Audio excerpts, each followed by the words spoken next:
Hey, this is Richard with FoxAironHeat.com. In the process of putting in a couple new Amana furnaces. We had an issue with one of them. We went to fire it up and heard a lot of noise down in the flue pipe or when the draft motor actually started to run. That's your draft motor there. It's got a blower inside of it and it's attached right there. And what happened was we started hearing something like something was in there. It like fell down in there and it's making a bunch of noise. I ended up throwing some debris up into a pressure switch and ended up sticking a pressure switch, and we end up pulling that housing out of there, and this is kind of what we thought happened.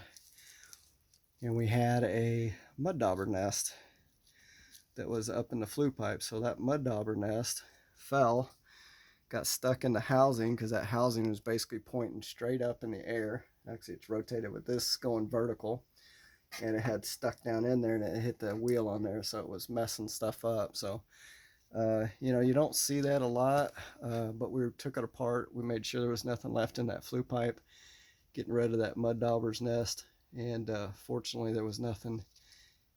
I hope there's nothing in that one, but we're going to get rid of that and get them back up and running. So we had a problem getting some pressure switches and all that, but we're going to replace it for them and get them up and running.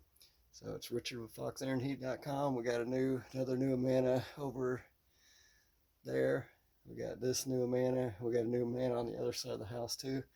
3 new Amana systems. Those are lifetime warranty systems. So give us a holler. If the heat exchanger fails, they give you a new furnace. If the compressor dies, they give you a whole new outdoor unit. So give us a holler. It's Richard with FoxAironHeat.com. Let us know. It's one of the install issues we run into every once in a while.